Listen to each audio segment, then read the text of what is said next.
Alright, you already know what time it is, ladies and gentlemen. Welcome back to another random recap. So if you're around my channel exactly 1 year ago from today, you would know near the end of the offseason before the NFL season started, I made a community poll asking people to give me hot takes. A lot of people loved the video, so I knew I had to bring it back this year. 2 weeks ago, I created a community poll asking you to give me some of your best hot takes, and hot takes you did give me. I won't say the best, some of them are pretty good, some of them just straight outright awful. But that's what makes this video fun. And with this video, I also am going to be bringing back the grading system, my special twist to these hot take reaction videos.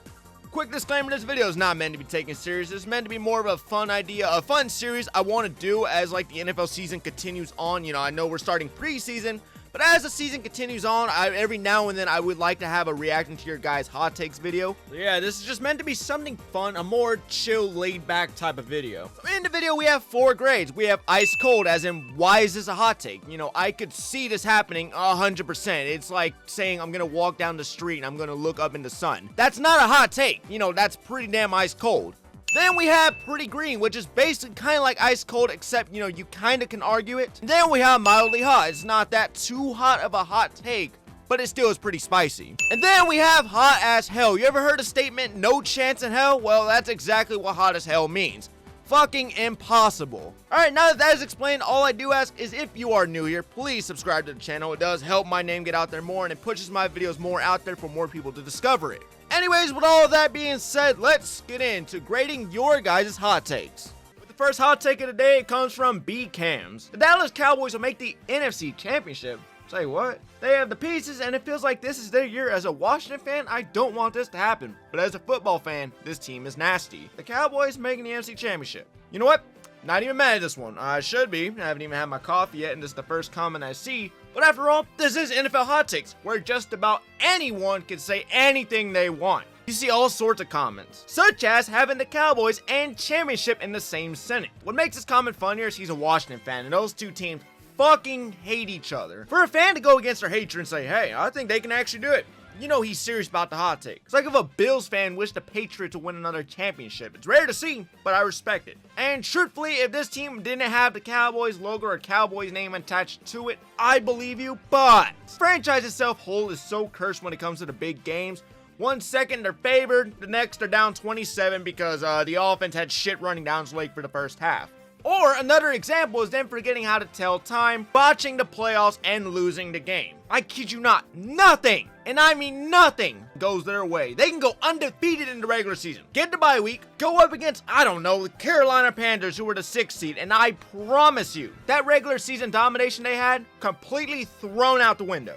Not hating, it's just the honest truth. You could get them the easiest road to the NFC Championship, let alone the Super Bowl. They're gonna choke it.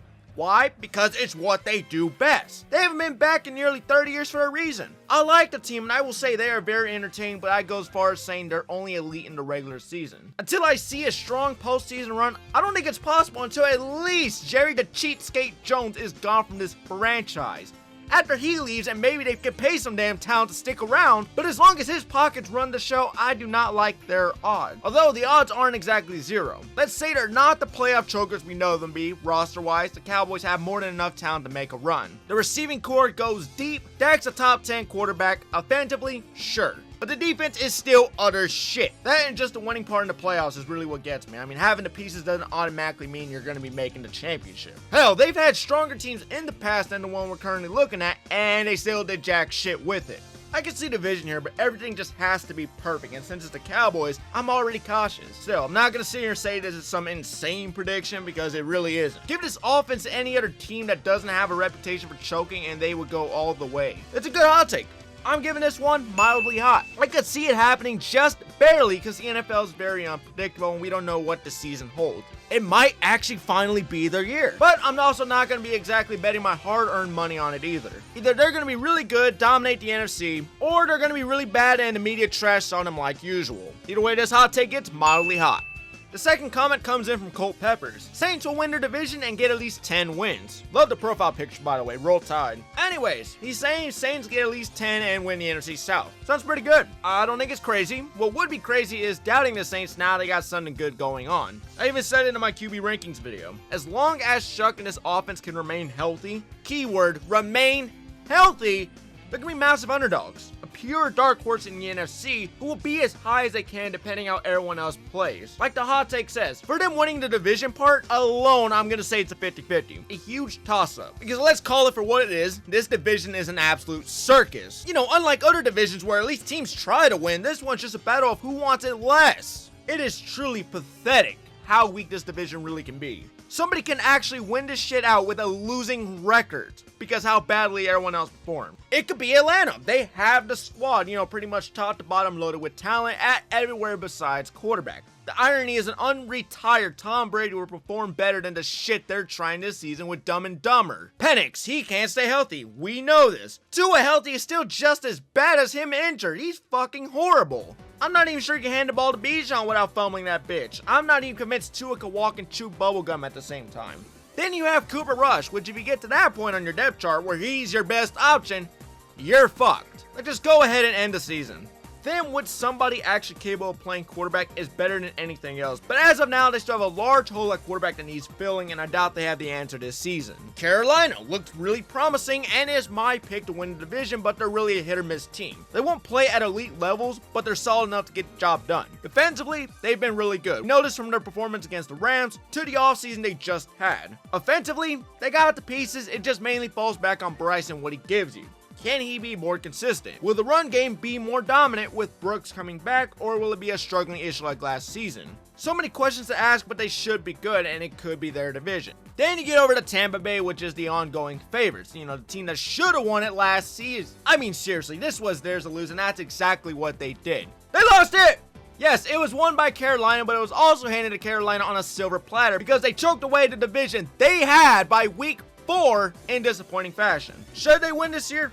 Yeah, but as long as their idiot head coach is who he is, it ain't guaranteed. Because like the dumbass he is, he'll find a way to lose it when it's in his hands, fully secured. Then we get New Orleans, which as I just mentioned, is slowly building a good team. They got the pieces, but the question with them is, can they remain healthy? Can Olave remain healthy? Can Tyson remain healthy? And most importantly, can Shuck remain healthy? This is a trio right here that will rock the division for years on end if they just remain healthy. Plus throwing in ETN, who gives their run game the boost it needs. It's going to be a fun offense, but how far it'll go depends on health and Shuck's ceiling, which is still unknown at the moment. Defensively, they'll at least be better than last year. Hell, the entire team itself will be much better than last season's product. By how much? Not entirely sure. So yeah, I stand by what I said in the beginning. It's a 50-50 type of answer. To me, with this division, it always comes down to the few final weeks. I think it's going to be a close race with no clear winner until the season's done. Gonna grade that part of your question mildly hot. Then we get to the second half of your hot take. It says they win 10 games. I like it. I'll say at least 7 or 8 is the floor, with the ceiling being 11 wins. I'd get into the schedule, but I might do a schedule prediction video separately, so I'll save until then. But 7, 8, 9 wins sounds about right. So for now, I'll give it pretty green. I think it'll be a lot more of a competitive team than people are anticipating. Third comment of the day comes in from Zim for 3. Steelers get their first playoff win in ages. Look, being nice as possible, you and I both know this one's not happening. In life, 3 things are guaranteed: taxes, death, and Steelers losing in the wild card after a 9-8 season they somehow got. They'll somehow make the playoffs just to be fed to some dominant team who blows their back out on live television. It'd be something to see them win, but this year's team with an aging Aaron Rodgers who showed last year he just doesn't have enough in the tank to take your team deep. But yeah, 40-year-old does not strike fear into me if I was most playoff teams in the AFC. As long as you score more than 20 points and have a stable defense that can stop elderly man as quarterback, you pretty much win. Not to mention Mike McCarthy, who's just coming off of his absence and not coaching for a hot minute. Gotta see how he and his team looks before I can go saying what they can achieve. He's not exactly a Mike Tomlin, so I can't even assume playoffs entirely. At least with Tomlin, it was pretty much guaranteed Steelers are in, so it's a fresh start with an offense I already am confident in, carried by a defense that deserves a much better offense. Oh, and not to mention the cherry on top, a head coach who I consider an absolute joke. I think every team's healthy as they finish 3rd in the division. So no, I don't think they get a wild card win until Aaron Rodgers is gone and they start making some serious change. Giving his take hot as hell. Alright, the next hot take comes in from this guy. That's a very long name, but I'm just gonna say DC4L. He says Cowboys have a top 16 defense. For something that should sound so green, I need to see it to believe it. Cause my God, was last year's defense one of the worst I've ever seen. These sons of bitches made JJ McHandjob look like a pro. No fucking wonder Dak had to throw for 500 yards a game. I mean, it's something you gotta do when your defense lets up 40. It's either he turns the game into an absolute shootout or you lose entirely.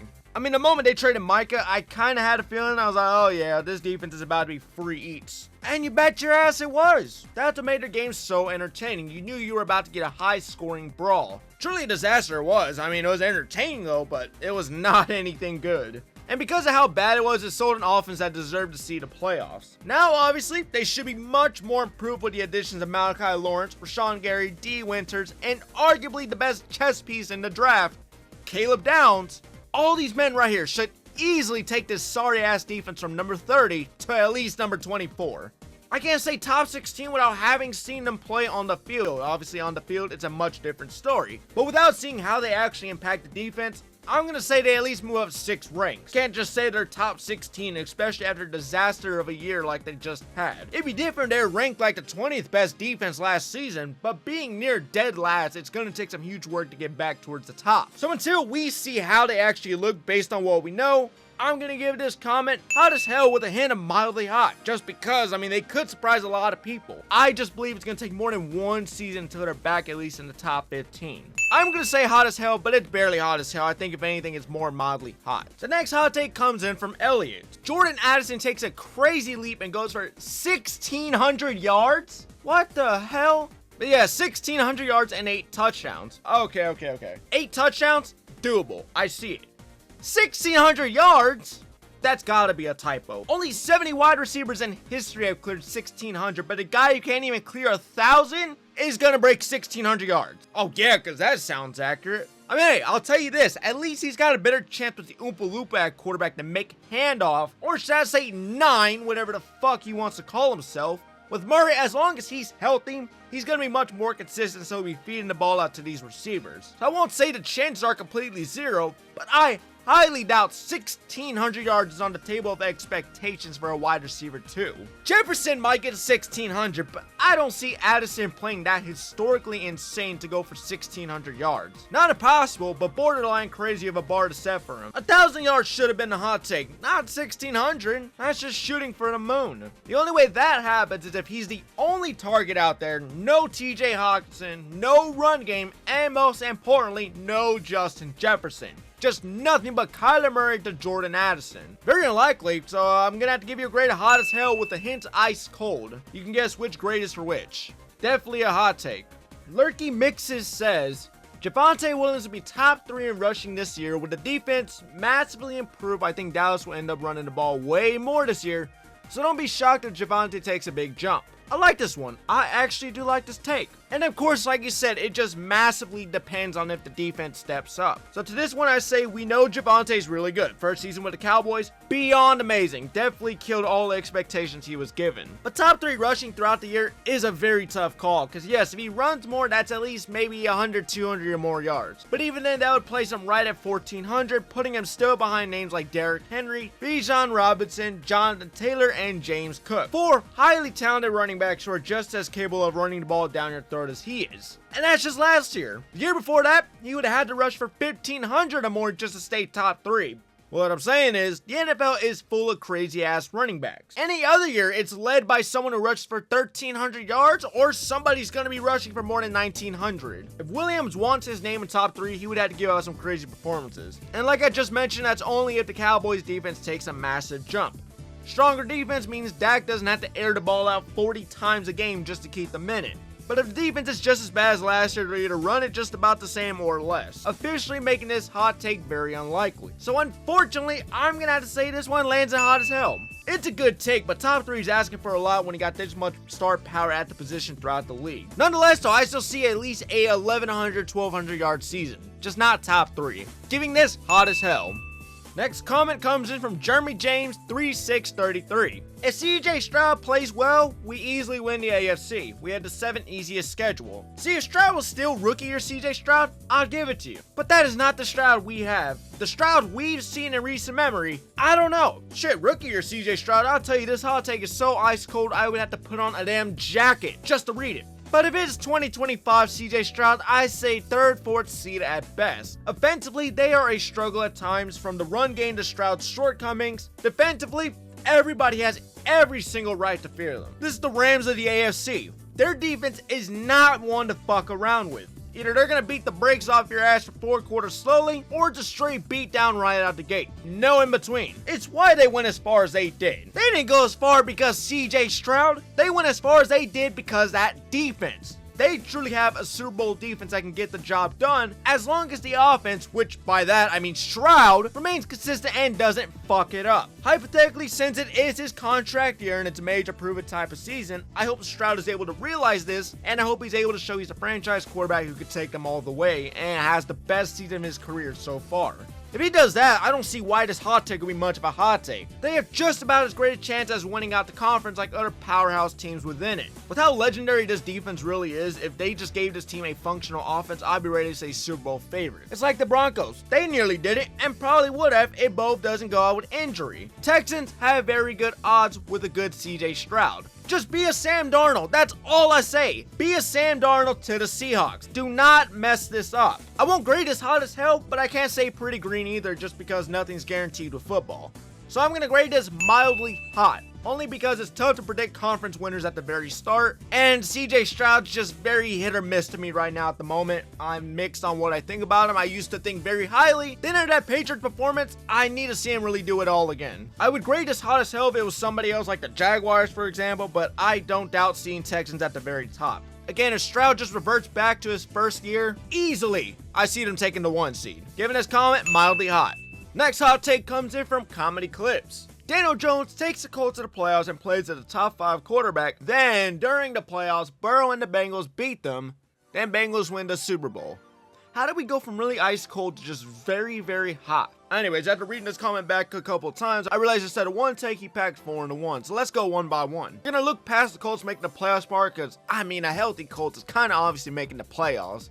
Anyways, he then says Bengals also make the playoffs and not only beat the Colts, but make the Super Bowl. See, the problem with this take isn't just the teams you chose, but you chose probably the 2 most injury-riddled quarterbacks within the conference to be healthy enough to take their team to the playoffs where the Colts lose to the Bengals. See, that's the other problem. If they played today and we got the Colts before Jones' injury, they would walk circles around this team, no offense. So not only would I take the Colts if they went face-to-face today, but problem number 3 is also expecting the Bengals to not only fly past the wild card, divisional round, and the AFC Championship, but also win a Super Bowl? Not just make it, no, win the Super Bowl.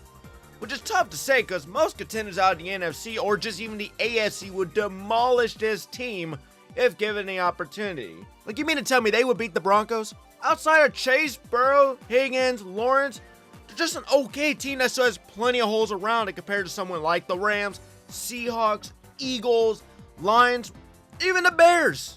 I don't trust this defense for 1 second when going up against a high-powered offense. You could get them a 40-point lead.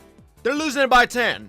As long as Zach Taylor is the head coach of this team and their defense looks the way it does, a ring ain't happening. Playoffs? Definitely, of course. I mean, with an offense like this, when it's fully healthy, it's a top 3 trio.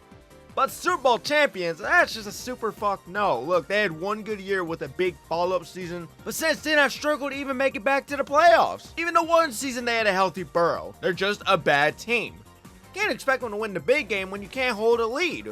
Offensively, yes, we know this offense is capable of it, but defensively, I wouldn't trust their defense to close out a game if I needed to. They need the offense to bail out their mistakes, and when Burrow isn't able to do that for the 100th time a game with his 500-yard, that's how they lose. And the other problem is asking Jones to play like a top 5 quarterback when the top 5 is basically already set. Saying, of course, Josh Allen performs like usual, Mahomes is Mahomes, Joe Burrow if he's playing like an MVP, and Lamar Jackson is healthy. That's 4 right there. So then you only have 1 spot remaining, which at the moment would be Stafford. You said top 10? Looks solid. The top 5 is asking a lot out of Danny Dimes. Plus, the guy's coming off a season-ending surgery. To say he's going to bounce right back to being top 5 if he ever was a top 5 quarterback is a bit much. So out of your entire comment, the only thing I can realistically see happening is the Colts making the playoffs. Beyond that, I'm not a fortune teller, but I don't think it's happening. So with that, you get pretty green with a large side of hot as hell. Next comment comes in from Jude Freeman. Falcons click and go 12-5. For this right here to be any amount of true, it would actually require a quarterback that gives this team hope. Penix, too injury riddled to be reliable. Tua is actual bird shit, straight from the Falcon. And Jack Strand is too third stringy to actually do anything with him. It sucks, because I think they have what it takes to be really good, but lacking where it matters most is what's going to hold them back. 12-5, I think they'd be lucky to see 10 wins. They haven't got 10 in who knows how long. My expectations were set at least 7 or 8 before the Pierce Jr. suspension. Now I want to say 7 feels about right. 12 wins is assuming they're elite, which sadly they are not and won't be until the quarterback box is checked off. If you were there when they had Desmond Ridder, just know Tua is about to be even worse. Giving this one hot as hell. Not impossible, but not entirely believable either. Would be cool to see though. Maybe, bring Matt Ryan out of retirement. Maybe I'll change it to Molly Hot. But with Tua, this shit's pretty cooked. Next comment coming from Major General. Titans tripled their win total from last year. I would like to imagine with all the roster changes they have made, 9 wins is achievable at their ceiling. So yeah, pretty fair take. They're either going to peak exactly at 9 or just fall flat somewhere around 6 or 7. They're definitely much more improved than what last year was, so I'm going to have to say mildly hot, just because I do believe it is possible. I think we should aim somewhere around 7 wins if we want to be realistic. 9 wins, like I just mentioned, is the ceiling to like a 6-win floor. I think they'll make progress. How much? That depends on them. It all depends really if Ward takes that massive leap we're expecting him to, how Brian Dable looks running the offense, if the receivers do help him out, we got Wan'Dale Robinson, then you got Carnell Tate. Does the O-line actually step up, and does the defense play lockdown like their opponents within the division? If even at least one of these things doesn't happen, I think we're right back to staring at like a 5-7 win range. I'm not saying they need to be perfect to get 9 wins, but they've got to be much better than above average. So I don't hate the take, I like the confidence. I think 9 wins is just asking for the absolute best. A 7-win season is what I like to consider realistic. 8 would be the perfect way to cap off a second Cam Ward season, and 9 would tell me they're officially ahead of the schedule for this rebuild. So yeah, I'm not going to call this pretty green by any means, but I'm not exactly saying it's impossible either. It is a tough division though, so give me mildly hot. Next comment comes in from Cody Hutchinson 4521. Shadur will be much improved from last season. This one should be pretty ice cold. Look, he's got better weapons, a much better O-line. He's had a whole offseason to train. It's a much different process when you go into the season as the 3rd, 4th string and then get thrown to the fire later on in the year versus actually entering the year as a starter prepared physically and mentally. He should easily be in a much stronger position to have a good sophomore season. Not saying he'll be anything elite, but if he's anything better than bad and below average, which is kind of what he was last year, that's improvement, therefore it does match your comment. Like when you're at the bottom, there's only one direction to go up. This is like saying the worst quarterback in the league improves just a tiny bit. You didn't say by how much, you just said he'll be improved. But as long as he's solid, doesn't get benched for Deshaun Cosby, and of course plays better than actually being the worst quarterback in the league, it's still progress. Even improving by the little still checks out. Giving this one ice cold. Just me and my thoughts. 9839 said Chargers start the year around 500. Really hit their stride late November, and Justin Herbert balls out thanks to Mike McDaniel, and they make the Super Bowl. Okay, I agreed with it up until the Super Bowl part. We haven't seen him win a playoff game, and now we're talking Super Bowls. Well, this is hot takes after all. I'm just saying, you could have aimed a lot lower and said maybe a divisional round win, or even the AFC Championship. But no, we're just going straight to the Super Bowl. Funniest thing is I think the Bengals have a better chance of making it before If Man and the Power of Friendship does. Like, it's what the Chargers do best. Look really dominant in the regular season. Then they charge her up in the playoffs when it matters most and fail to perform. I will say I definitely view them as a dark horse team who's capable of doing it. No lie there. But with no playoff win in recent history, how am I supposed to take them serious as championship contenders when they haven't proven they can win when it matters? Is everything now supposed to change because they hired Mike McDaniels? At the most, it just means they don't lose as badly as they would without him. Offense, for the most part, has it together. You have Justin Herbert, again, a top 10 quarterback. Somebody who was involved in MVP talks for a good amount of the season last year. If the O-line can remain healthy, we all know McDaniels is going to do wonders for the run game and should have Herbert looking again like an MVP. Defense, though, is where I'm a big concern for the most part. It's a mixed feeling with them, but overall, I just don't see them doing it yet. They'll be more improved, but not Super Bowl bound in my eyes. To me, they have playoff dysfunction where they go limp at the sight of a wild card match. They're the Cowboys of the AFC. So until they get over the hump in this Justin Beer era, I can't see them winning it all. But as for the rest of your comment, it looks pretty good. I think they're going to be a really good team. So I'm going to say pretty green to the Herbert balling out part, but I'm going to give you hot as hell for the Super Bowl. Good take, though. Next hot take, Andrew Cantrell says, Burrow throws 60 touchdowns. What the fuck are these hot takes? 60 touchdowns? Okay, look, maybe I'm overreacting. You know, no quarterback in history has ever done that, and you picked a modern day Andrew Luck to be the first to do it. Is that right? I get it, he did it in college, so there's proof he's capable of it. But in the NFL, 60 regular season touchdowns is the equivalent to having a 100-point game. Who the fuck's doing it? Unless you're constantly stat padding, I don't see him getting any more than maybe 50. Maybe 52, 55 is the most for a reason. Shit's not easy, especially depending on the opponent. He would need to average at least 3 touchdowns a game, and it would also require him to be healthy, which behind this O-line, it'd be a damn miracle he doesn't miss at least 1 game. So let's say you take away the run game entirely when it comes to the red zone, maybe. But the odds are like 0.0001% to 100,000 it happens this season. I mean, I can see why you think Burrow does it, but at most I see him cracking 50 in the future, maybe adding his name to the books. But 60 is just wow. I'm not even sure that's an achievement that's going to be touched anytime soon. Look, let's just agree this comment's hot as hell and let's go on about our day.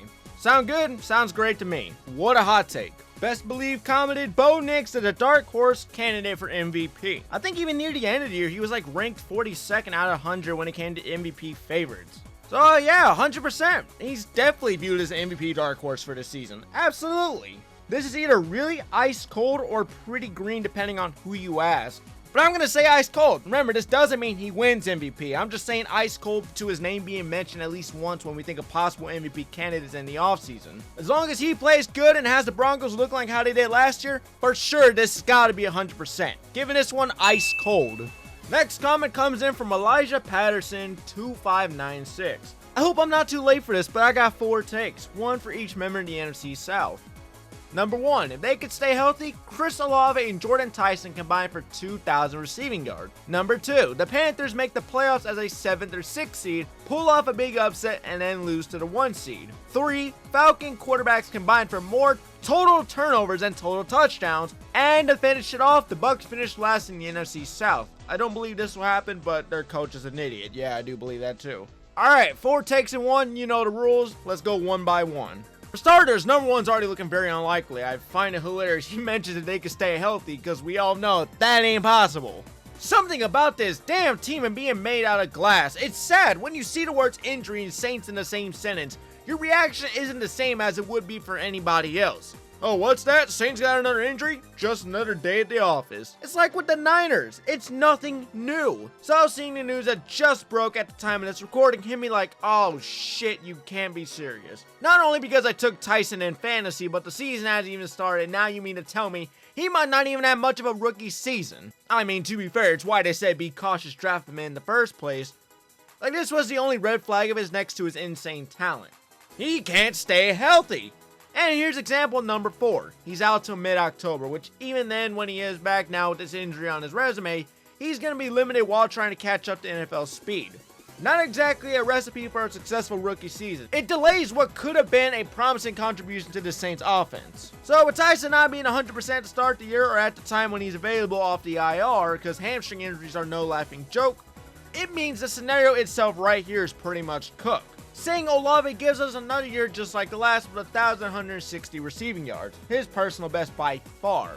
So let's just say he does that, or let's just say 1,000 itself. Either Olave would have to go absolutely crazy and carry this duo for the rest of the combined 2,000, or Tyson returns, stays healthy, which is a massive what if, and manages to get the other 840 yards into time without having typical rookie growing pains. Not impossible, but it's going to take a large miracle for it to even come close. I think they have a better chance going for a combined 5 injuries in the same season than they do 2,000 receiving yards. Giving this one hot as hell. Then your second take says Panthers make it back to the playoffs as a 7 or 6 seed. Pull off a large upset and lose to the 1. So what this means is Carolina doesn't win the division, which is already my problem because, I mean, I predict they do come out on top as far as the South. So what this means is Carolina doesn't win the division like we're all predicting, and they run into the 2nd seed without naming names. And taking a guess on who they would play, I could see this easily happening. Again, I had them winning the division, so I don't see a reality where they go 7 or 6 seed. So when it comes to the playoffs, I don't think they'll be that low ranked. But for the chances Tampa Bay turns up or New Orleans goes 11-6 and takes the guaranteed spot with a South victory, it's very possible they slide in as a 7th seed. Again, just highly depends on who else is in contention for the same spot. So that part I could see. Then you say pull off an upset, which like I just mentioned, it's hard to give you an idea with the matchup at the top of my head, because the 2nd seed could really be anybody. But like they show us with the Rams, they are very capable of pulling the upset, and probably would have done it as well in the playoffs had the defense not sailed their lead. So yeah, we already have more than enough proof they can compete with the big teams. And let's say, for example, Seattle holds the 1 seed yet again. No offense to Panthers fans, but Seattle would absolutely win in a classic game for the ages. So with this one, I'm going to say mildly hot, just because I think they get back in the playoffs as the South Division winners rather than making it as a 7 seed. Everything else still seems pretty valid. Panthers are a team you shouldn't sleep on. And as it goes with any team in the playoffs, it's anyone's game, ranking doesn't matter. Take number 3, you said more turnovers than touchdowns. Should be pretty fucking easy for 2 reasons. Reason 1, you got Hawk Tua at quarterback, and this shifter-brained moron ain't exactly someone I want to have on the field entirely or just when I need a score. We've seen it once, and one too many. Pressure gets high and he'll throw just about the nicest looking interception you have ever seen. Because if there's one thing he does better than most, it's throwing picks. So having him as your starter saying Penix is out, you are in for a world of turnovers. Whether it's him slamming right into the defender, fumbling, or throwing a 15-yard dime to the wrong team, this guy's got you covered. Sometimes I really wonder if he plays for Vegas, the shit he's able to pull off in games. It's unbelievable how horrible he's gotten. And reason number 2, yeah, Bijan Robinson. If it was up to me, I'd be spamming the run game over and over and over again until he finally punches through a gap for 6. He showed you playing last year. He sure as hell does not need a good quarterback to score.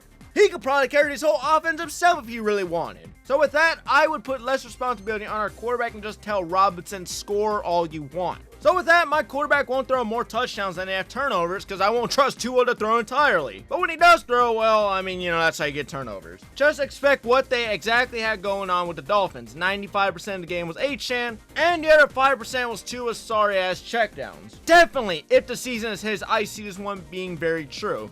But for the chance he's only there for a couple weeks before Penix comes back in, then maybe not so much. Either way, I absolutely hate their quarterback room. What a joke. I'm giving this one pretty green. And take number 4. While I do believe a collapse for Tampa Bay is inevitable, I don't think anyone has it worse in this division than Atlanta, who's got way too many concerns all over to not view them sucking most of the season. It's harsh, but it's true. It's a really good team being held back due to some really dumb decisions that I just can't trust over everyone else. I think they finished last, but I'll give this one mildly hot. Tampa Bay's in a weird spot where I can see them having both a horrible year and a good one. Hot take, but I think they're going to tank to deal with the potential loss of Mayfield moving on. So don't be surprised if they do sink to the bottom. It's why I'm saying mildly hot. Plus, with this division, as they've shown, everybody just remains close to each other for no damn reason. As I said, nobody really wants to win this division. It all comes down to the final week. They're going to take turns being last place, so Tampa Bay might be last for who knows how long. I just think at the end of the year, Atlanta's going to be the one in the basement of the South Division. Next comment comes in from Jaren8001. Bears missed the playoffs at 8-9 to finish last in the NFC North. Funniest thing is it's not the only comment I've got as Bears finishing at 8-9. Which I will say it's absolutely valid to definitely be saying that. I know a lot of people are expecting a down year, and some people are saying, they're going to be exposed year 3 as frauds when they're largely expected by the media to do about the same, if not even more, after the season they just had. And again, I get it. A lot of people are saying Caleb Williams and friends are a massive fluke. And getting 11 wins feels far-fetched, and they got lucky. If you ask me, I say somewhere around 9 to 10 wins feels realistic. Williams, while definitely came around from how I viewed him ending year 1 to the end of his second season, his third season should be lined up to be his best by far. He's definitely the difference maker in if they win the North or not. Honestly, the entire year itself is just built on what he does. Does this fruit cup have what it takes to play consistently at an elite level throughout an entire season? That's all I need for him to prove this team is serious when we're considering contenders for the championship. Not this inconsistent bullshit where he logs in for one quarter and not the rest, which it did work last year, but with a tougher schedule, he's gonna have to play much more consistent. If he does, 8 wins or more should be absolutely free. Same with 4,000 passing yards. If he's inconsistent, then at his worst, maybe I see it. But again, even at his worst, I don't think it's enough to tank the rest of the team's performance to where they finish dead last. I think even if Minnesota goes crazy, they still finish ahead of Green Bay, who I think will be bottom of the NFC North. At least, it's the way I have it. Lions are my projected winner for the division, with Green Bay being near the bottom and Chicago and Minnesota being a toss-up, of just who fucks up less. For me, Minnesota is a potential sleeper. I mean, remember, this team somehow went 9-8 with the name we shall not mention at quarterback. If they can do that with him, as long as Kyler is just better than that, easily they should do about the same. So missing the playoffs, it's very possible, especially depending on the other teams competing for a wild card spot at the moment. And then we have the 8-9 part.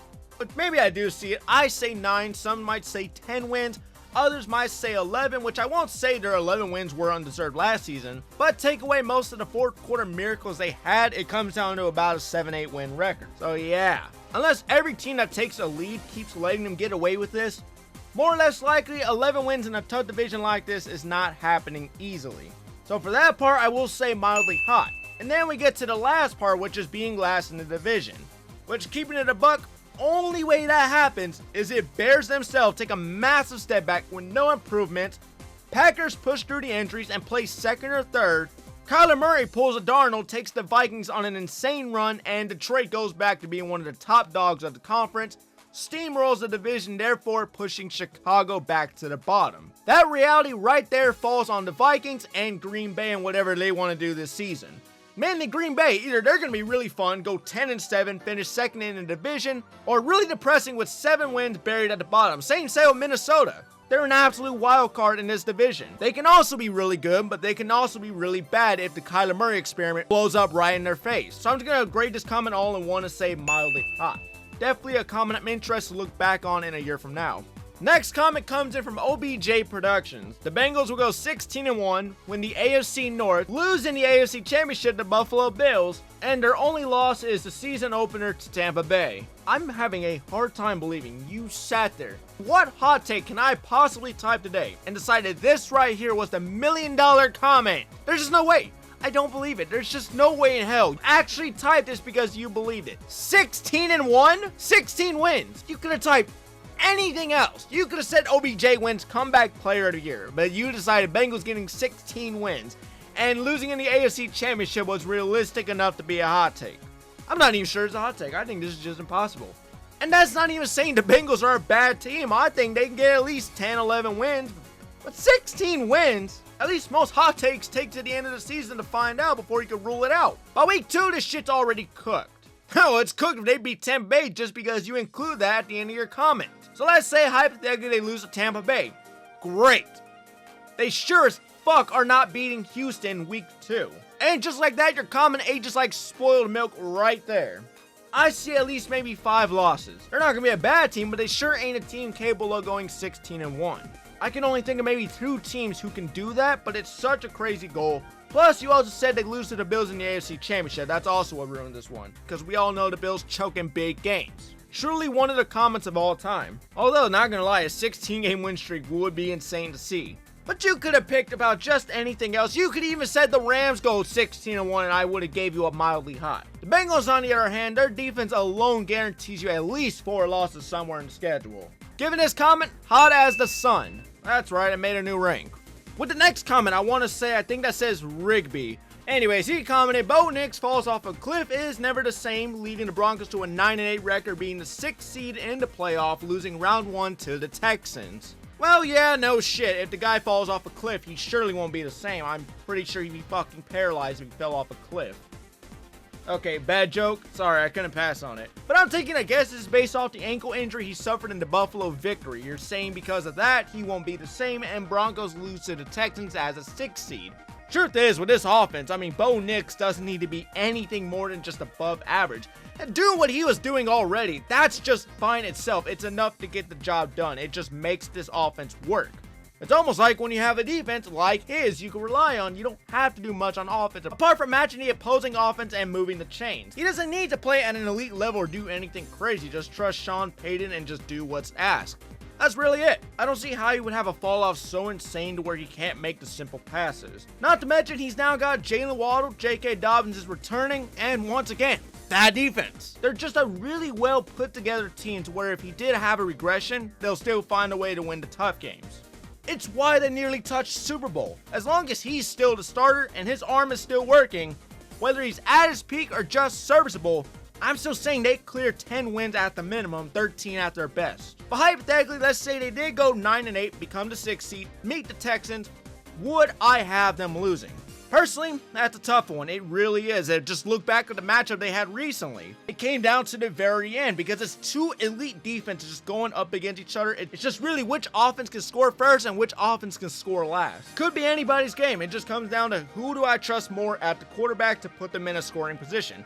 Bo Nix or CJ Stroud, and at the moment, I would definitely take Bo Nix. At least he wouldn't throw 4 picks in the game we could have easily won had it been anybody else. Good take though. I wouldn't mind seeing the Broncos suck as a Chiefs fan, but being unbiased as possible, it's truly their division to lose. Pains me to say, but with a defense like that, it's hard to argue against them.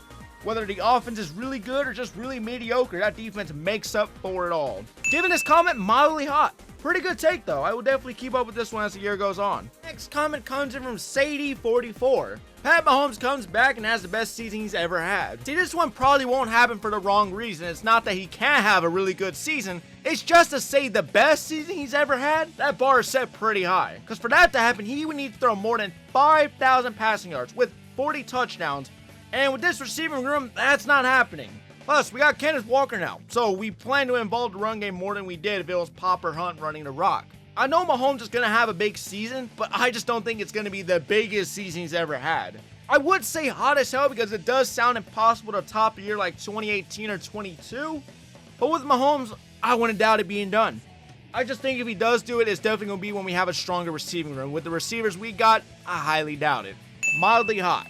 With the next hot take, 12 says the Packers completely implode and win 6 games or less, everyone gets fired, and their top 10 draft pick goes to Dallas. Unfortunately, I see this happening. Maybe not as bad as you're saying, but I do expect something of a down season. If you've been paying attention over the course of the video, I've been saying I do believe Green Bay is going to have a down year. Same said with plenty of others. I don't see a lot of people sold that they're going to have a year to remember, with the Packers fans themselves even saying it's either they're going to be much better than they anticipate or they're going to be really mid. They lost a ton of key players, lost their defensive coordinator to the Dolphins, and Parsons is still recovering from injury. So it's already looking to be a tough year with a tough schedule on the way. I don't want to say I hope this happens, but I really do, just so they can move on from LaFleur.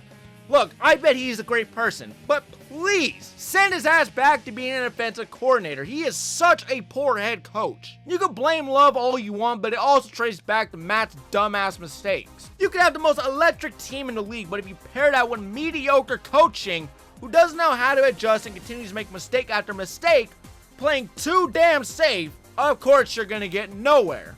You need somebody who can execute, call the shots. He just ain't that guy. Coaching is a large part of success. You don't need the most elite quarterback. You don't need the most elite anything. And with his plain boring coaching, you can only go so far. So unfortunately, if imploding on themselves is the only way he's fired, then so be it. But even then, 6 wins or less is kind of wild for this team. I was thinking maybe at their worst 7 or 8 wins. I'm going to say mildly hot. This is the NFL after all, and anything goes. We can be betting on their downfall, and they'll turn around, go win the NFC just for the hell of it. Can't ever say anyone's fall is guaranteed, but if there was ever a time I could see them blowing it all up, it's gonna be because of this season. It's a make or break, and it'll show what must be done for this team to take that next step into being contenders. Giving this comment mildly hot. Next hot take comes in from Ken Slice Royal 3437. The LA Rams will complete the first perfect season of 20-0. I knew this was going to be coming, and while it would be cool to see, it's not happening. Call me a broken record, as I said it before throughout the video, but it's the NFL, and anything can happen. I mean, anything. Going a perfect 20-0, it's possible. It's one of those things that can happen, but it's next to impossible because no team can prevent themselves from making the simple mistakes. The simple mistakes that would cost you a game. For sure they're going to slip up, especially when they go up against the better teams like Seattle, who they played twice, or they'll get caught with their pants down underestimating a team like, I don't know, the Cowboys? Or, actually the funniest thing, like last season, them losing a game to a team they had no business losing to, like the Falcons or Carolina. Even the Philadelphia loss, where multiple botched field goals will be the reason they lose. Even when a team looks their most perfect, trust me, they're at least losing one. Look at the Eagles, for example. A couple years back, they went on like a 7-0 win streak just to end against Taylor Heineke. Yes, that's right, Taylor Heineke.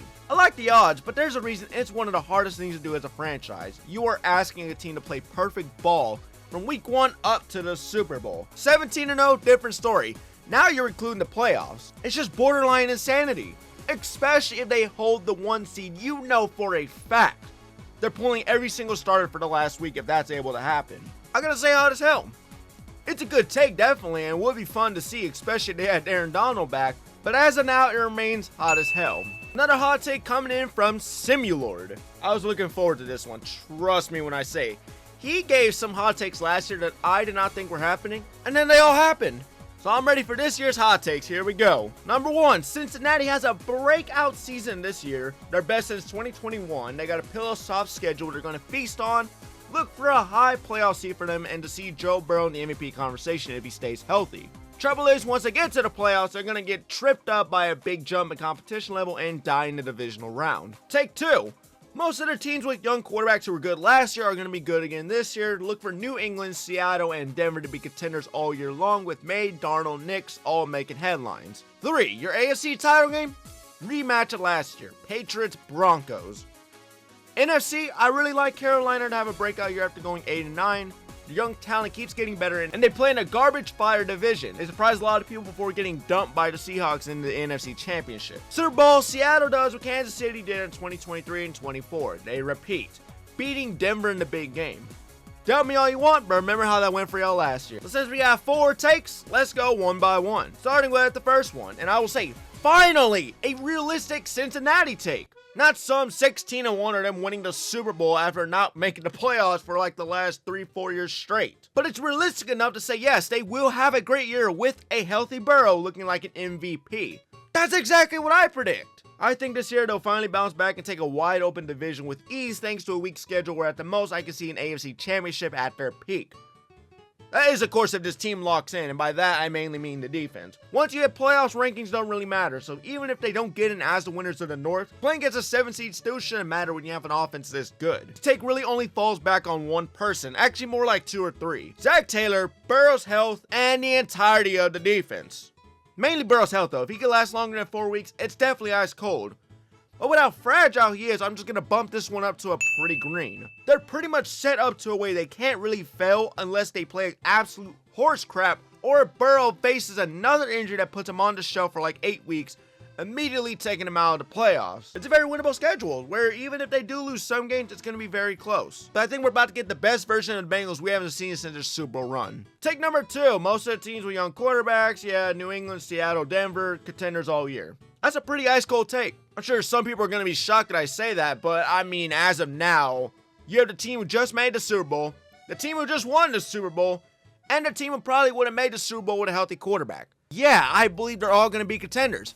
Pretty ice cold. Take number 3, AFC title game. You say Patriots, Broncos. To that, I'm going to have to say mildly hot. AFC is a wild mess, so it could really be just about anyone. But out of the 2, if I had to put my hard-earned money on one of them making it back, I'm probably going to have to lean towards the Broncos. Then we get to the NFC title game. Seahawks, Panthers. Now that's a bold take. I would say this sounds crazy, but he said it, so it's like, I don't know, does he know something we don't? But hey, I like the Panthers, but if there's a way we can get last year's matchup, then I have it being a rematch between the Rams and Hawks. But for the chance the bracket placement plays out differently, let's say the Rams meet the Seahawks in like a division or something like that, it's possible it can go this route. I just don't see the Panthers getting past the divisional round myself. At least, you know, without knowing what version of Bryce Young we're getting. If he could lock in and play consistently, maybe. But if it's the usual inconsistency we normally see, divisional round at its best, maybe, but that might even be generous. And then your last take says Super Bowl champions repeat. As always with the champions, since dynasties do exist, people believe every champion is capable of repeating. They said the same thing with the Eagles. Then they said the same thing with the Rams after they won their Super Bowl, and so on and so on. When in reality, doing that itself is a huge challenge. It's possible. Damn, is it hard to do that. I mean, look, it's why I gotta say it's hot as hell will be the grade. Just because we don't know what the NFC holds for us this season. After all, the runner-ups from the same conference, you know, the Rams, got extremely better, filled up all their needs. I mean, Myles Garrett better as far as filling their needs, while the Seahawks lost key pieces. So it's going to be interesting to see for sure if they can do it all over. If they don't touch the Super Bowl at most, my expectations is still at least the NFC Championship. Once again, like last year, really good take, definitely one I'll be looking back on around mid-season. I look forward to seeing these come true. It'd be hilarious he goes 2 for 2. As always, great comment.